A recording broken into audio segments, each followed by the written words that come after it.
Hello everyone, my name is Don K. Preston. I am the president of Preterist Research Institute. Thanks for joining me for Preston's Ponderings.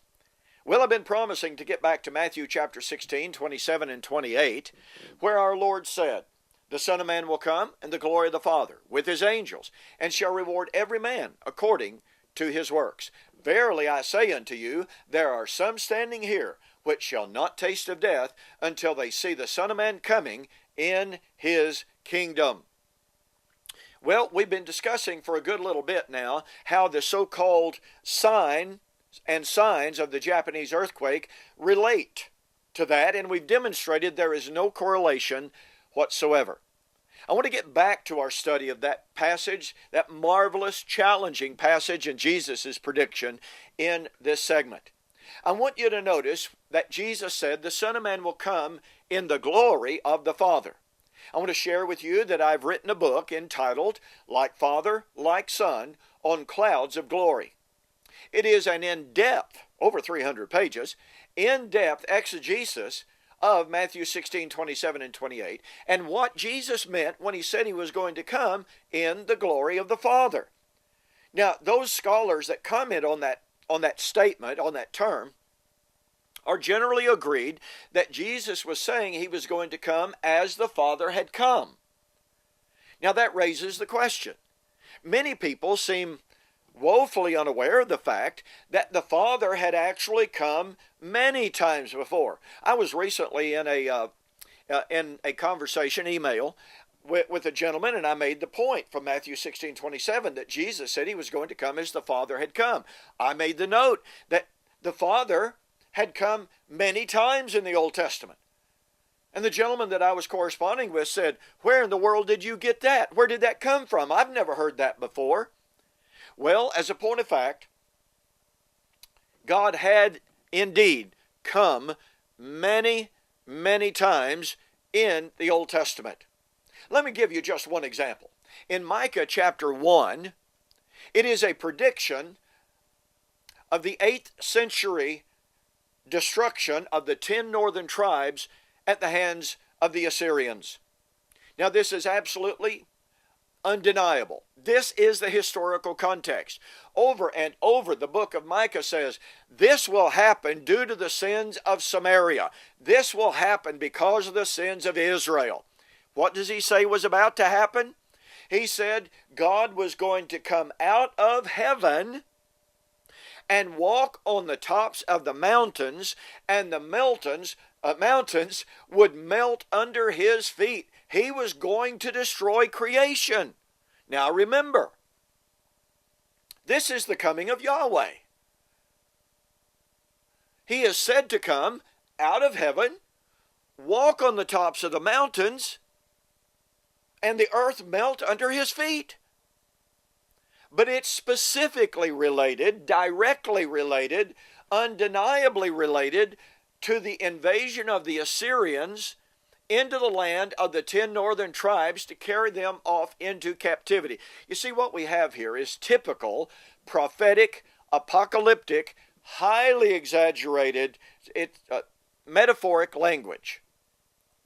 This was never taken or intended to be taken literally. Very quickly now, and I'm just going to introduce this at this time, and I'm going to spend a good deal of time on this text a little bit, but very, very briefly, notice this. I'm going to arrange this through a syllogism.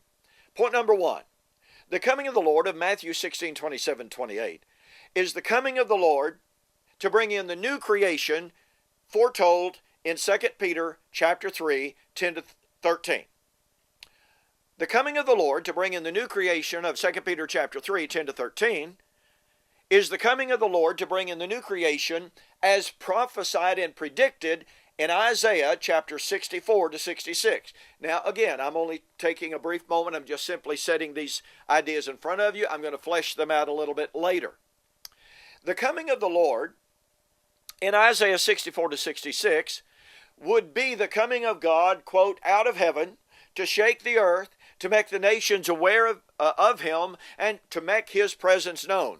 Isaiah 64, 1 and 2. Oh, but watch this. You've just got to catch the power of this. Isaiah depicts Israel praying to Yahweh, "Oh, that you would come down, that the mountains might shake at your presence, that the nations would tremble at your presence, as brushwood is consumed with fire." Boy, sounds like they want God to come and destroy the earth, right? Watch this. When you did, that's past tense, when you did awesome things for which we did not look, watch this, you came down. The mountains shook, past tense, at your presence. The nations trembled at your presence. Do you see what Isaiah says? He wants Isaiah to come to bring in the new creation. But that coming that he's praying for, that awesome coming, which he described as Yahweh coming out of heaven, the mountains shaking at his presence, okay? That coming of the Lord out of heaven to shake the nation, shake the heavens, he says it's going to be like in the past when you came down, when the nations trembled, when the mountains trembled. Now, folks, God had never literally, visibly, bodily come out of heaven. None of the language that he uses had literally, visibly, bodily taken place. But Isaiah said it had taken place. You see, we have a choice. Here we have Isaiah saying God had come out of heaven, the mountains had shook at his presence, the nations had trembled at his presence, and the earth had burned at his presence. Isaiah said all that had happened in the past. Now, obviously, Isaiah knew what he was talking about, right? But if we impose a woodenly literalistic paradigm on Isaiah's language, then we'd have to say that Isaiah was lying or he was mistaken. But no, he wasn't. This demands an understanding of the language as metaphoric, prophetic, apocalyptic language that was never intended to be taken literally. Isaiah said God had come out of heaven in the past. Well, guess what? At the time that he wrote, Micah had been fulfilled. Remember what Micah said? God's coming out of heaven, and he's going to walk on tops of the mountains, and the mountains are going to be destroyed. And now here's Isaiah said, Lord, when you worked in the past, you came out of heaven, and you shook the mountains, and you made the nations know your presence. Yes, God had come in the past, and we'll prove that even more. So here's the point. Here's my argument.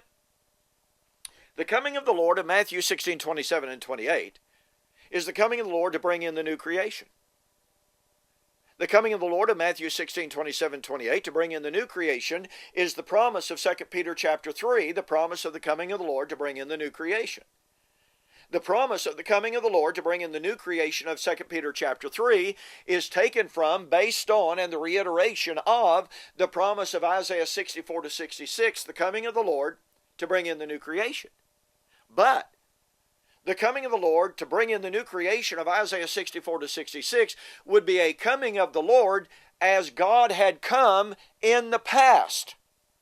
Isaiah 64, 1 through 2.